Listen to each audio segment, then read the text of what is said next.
Alhamdulillah. Nduk kok angel ora metu. Ayamnya lumpuh sih.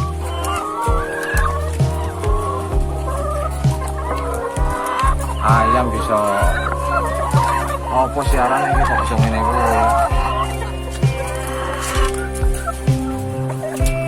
Nduknya macet, ayamnya lumpuh. Jadi udah ahlinya ini. Harus panggil ahlinya ini ya. Siapa ya? Aha, Bang Landri. Begini Bang Landri. Saya sudah tahu apa permasalahannya ayam itu. Ini ayam ini itu kalau tadi kan tak saya analisa, ini ayam itu prolap. Nah, prolapsus, ya. Prolap itu apa itu? Prolap itu jadi kloaka Ya. itu keluar, muncul atau bagian pantatnya itu muncul gitu. Jadi telurnya terlalu besar dengan kondisi kloaka atau frame ayamnya yang tidak mampu untuk mengeluarkan telur besar. Akhirnya kloakanya ikut keluar, kedorong sama telur. Oh gitu. Ya, prolap sendiri itu dipengaruhi karena ada beberapa faktor. Apa aja itu Mas Landri? Nah, faktornya bisa yang pertama itu karena kegagalan pada saat di masa pulet. Bisa. Di masa pulet. Nah, jadi bobot badannya tidak tercapai, misalkan seragamannya tidak tercapai, jadi nanti sehingga pada saat di masa produksi itu kan akan menimbulkan kondisi ayam frame-nya itu atau dewasa kelaminnya itu tidak memenuhi syarat. Bisa memenuhi syarat. Tidak memenuhi. Oh begitu. Iya. Lah terus gimana itu Bang Landri? Loh, itu kan masih faktor pertama. Faktor pertama ada kondisi bulet yang kegagalan bulet. Yang kedua itu bisa karena salah strategi lighting, pencahayaan. Pencahayaan. Pencahayaan itu juga bisa mempengaruhi prolap juga. Pencahayaan lampu ya Mas? Ya? Lampunya. Kenapa? Karena pada saat di masa layer atau di masa pulet Ya. itu kan belum membutuhkan cahaya yang berlebih atau lama cahaya yang berlebih, tetapi misalkan sudah ditambah pencahayaan yang berlebih, sehingga faktor cahaya tersebut tadi mempengaruhi timbulnya yang harusnya ayam itu belum mampu untuk mencapai dewasa kelamin, ternyata dewasa kelaminnya tercapai terlebih dahulu dengan kondisi frame atau kondisi ayamnya sendiri itu belum mampu, contohnya bobotnya tidak masuk. Nah itu juga salah satu faktor yang menimbulkan terjadinya prolap. Nah, ada prolap, ada juga kanibal. Nah, awal dari mula kanibal, kenapa terjadi kanibal itu awal mulanya dari prolap juga, gitu kan? Kanibal? Iya. Ayam kok bisa kanibal sih Mas? Kanibal itu seperti apa ya? Kanibal itu biasa terjadi di ayam produksi, menjelang produksi, dan juga bisa pada saat masa-masa produksi panjang. Nah, gitu kan. Kanibal itu terjadi itu biasanya kloaka, pantatnya ayam ini nih. Ya. Setelah dia bertelur, dipatok sama temennya. Biasanya terjadi di ayam yang satu baterai isinya 2. Oh, Nah, berarti gitu. notol Oh, ayamnya iya, itu. betul. Jadi gini, salah satu ayam yang menjadi korban kanibal ini tadi, awalnya dia prolap dulu. Prolap. Nah, temennya yang satunya itu ternyata dia lagi agresif. Agak agresif. Nah, sifatnya ayam kan dia akan tertarik pada yang lebih mengkilau. Nah, gitu makanya pada saat temennya mengeluarkan telur, terus dia prolap, bursalnya atau kloakanya itu dia mekrok. Mekrok itu seperti apa ya? Mekrok itu jadi kayak seperti pantatnya itu keluar. Oh, keluar ya. Pantatnya keluar sama usus-ususnya dikit gitu kan. Nah, itulah karena dia kan biasanya agak kemerahan, agak mengkilap. Dipatoklah temennya yang agresif tadi. Itulah terjadinya kanibal. Oh, jadi terus berdarah terus berdarah terus lah. Kalau tidak diketahui sama kita yang di kandang, nah nanti ujung-ujungnya mati.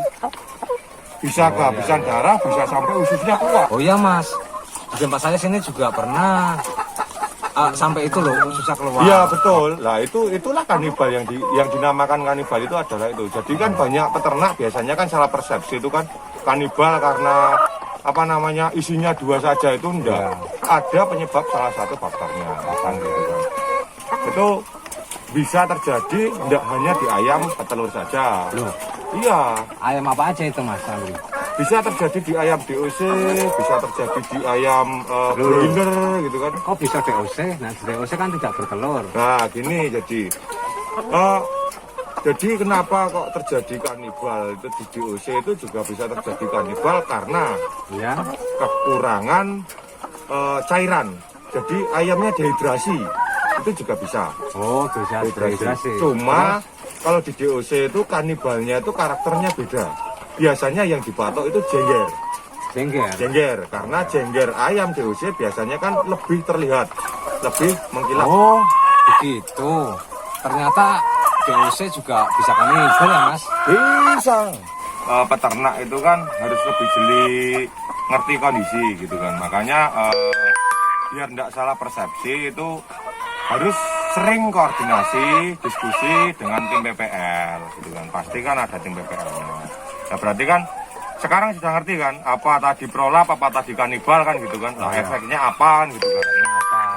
Nah jadi kan kanibal itu biasanya terjadi kalau untuk ayam layer khususnya itu memang kalau kondisinya tidak parah itu mungkin kematiannya hanya 1-2.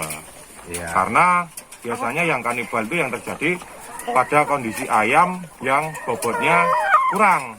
Nah, misalkan contohnya di masa pulat dia bobotnya kurang, ya kan? Ya. Ayamnya lebih kecil. Nah, pada saat di masa produksi ayam tua, 60 minggu nih, 70 minggu, kan semakin lama itu kan telur semakin besar. Dari 45 gram per butir menjadi 63 gram per butir. Nah, sedangkan ayam ini, ayam layer yang produksi itu yang kecil itu tidak mampu mengeluarkan ayam besar, terjadilah prolap. Nah, keluar kloakannya. Nah, pada saat keluar kloakannya kalau dia isi 2 bisa kemungkinan terjadi kanibal. Tapi kalaupun tidak terjadi kanibal juga bisa menimbulkan kematian. Kalau prolapnya tadi itu kan sampai parah, sampai keluar telurnya keluar kan nggak mampu kan. Jadi tulang kubisnya itu nggak bisa melebar atau terpentok, jadi kloakannya ikut keluar. Nah kalau nggak bisa masuk lagi, biasanya kan terus ada bakteri yang menempel di situ, terjadilah jadi penyakit. Terus nanti ayamnya sakit, ayamnya stres, nggak mau makan, terjadilah kematian seperti itu. Ini Mas, saya juga di sini pernah telurnya itu telur muda itu lembek. Oh iya lembek Terus nggak ada cangkangnya. Ya lembek, terus nggak bisa keluar ya, gembur, nggak bisa keluar dan akhirnya dia mati. Gitu. Nah itu termasuk prolap juga apa gimana? Nah jadi gini, kalau itu beda lagi Mas. Kalau itu beda lagi. Kalau itu kan berarti kan telurnya itu kan tidak normal. Nggak normal nah, ya. Benar, itu benar. ada beberapa faktor lagi. Itu karena bisa faktor stres, keduanya karena faktor kurangnya nutrisi. Contohnya konsumsi pakan yang harusnya misalkan lohman standarnya 120 gram per ekor misalnya, itu cuma dikasih 100 gram. Jadi nutrisinya untuk pembentukan sel telur atau pembentukan cangkang telur itu kan kurang.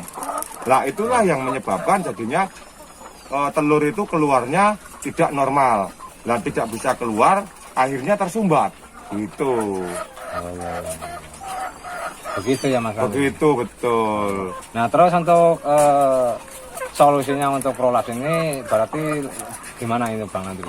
Kalau untuk prolap sendiri ya sebenarnya susah ya. Kalau sudah masa produksi seperti ini itu menghindari prolap itu susah ya.